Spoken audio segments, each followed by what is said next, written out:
A shadow of doubt had been cast on Dobin's testimony. A shadow strong enough to destroy the alibi. My next witness, Edward Martin, would, I hoped, prove more helpful. But I wasn't depending only on him. Sit back, Mr. Martin. We all want to help Johnny, don't we? That's why I'm here. You think a great deal of Johnny, don't you? He's my brother, isn't he? The night the robbery occurred, where were you, Edward Martin? I was playing cribbage with my mother. Are you sure? Yeah, of course I'm sure. Positive, Mr. Martin? Yeah, I'm positive. If you don't believe me, call her. Ask her. You don't have to ask her. This trial isn't necessary. I did it. I confess. Your Honor, before my client is allowed to change his plea, I would like to call one more witness to the stand and then continue my questioning of Edward Martin. To what end? Well, from the very beginning, Your Honor, this case has been most involved. I believe there are circumstances still to be explored before justice can be done. Any objection from the prosecution? None. Proceed. I would like to call Mrs. Edward Martin to the stand. Call Mrs. Martin. Let me step down, young man.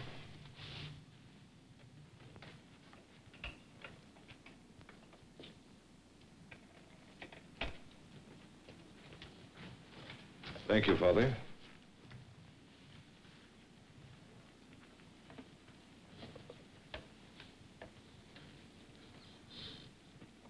Raise your right hand, please. You solemnly swear to tell the truth, the whole truth, and nothing but the truth, so help you God. I do. Mrs. Martin, the court wishes to thank you for your request to testify at this trial. Mr. Matthews has explained to me that in spite of your illness, you insisted upon offering your testimony to ensure that justice be done. The court will do everything within its power to make this as easy for you as possible. Thank you, Your Honor. Mrs. Martin, I want to ask you just one question. Was Edward at home the entire evening of the robbery?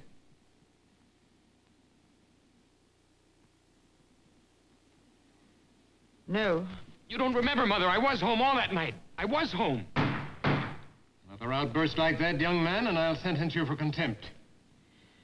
Your Honor, I love both my sons. Johnny, I adopted. I've never loved him the less. And Edward, well, Edward always reminded me of his father, and perhaps I'm guilty of favoring him. One can forgive an indulgent mother, but never a stupid one.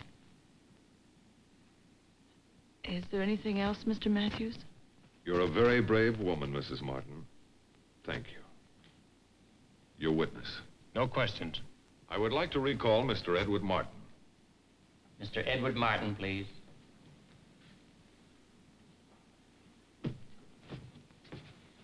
You can't pin anything on me. Okay, so I wasn't home. What does that prove? I robbed the store instead of Johnny?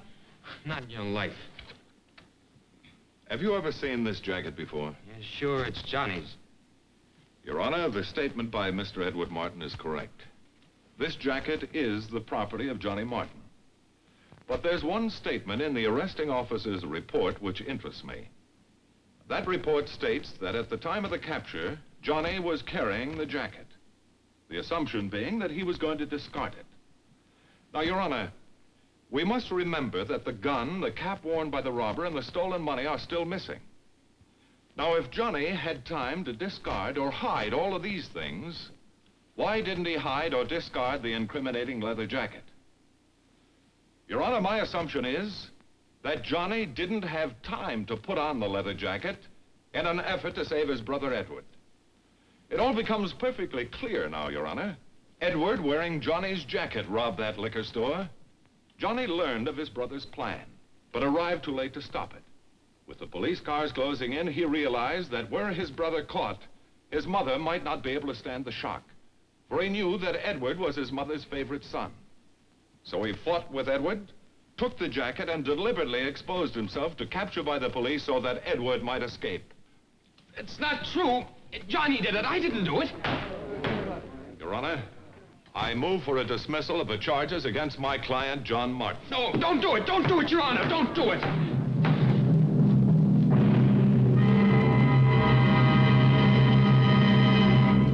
Edward Martin eventually confessed to the robbery. The police recovered the stolen money, the gun, and the cap which Edward had hidden in the garage. For his complicity in the robbery, Dobin was sentenced to the same term as Edward. The case you have just seen was brought to a fair and just conclusion through the efforts of a public defender. We congratulate Public Defender N.D. Meyer and his staff for outstanding achievement in the cause of justice.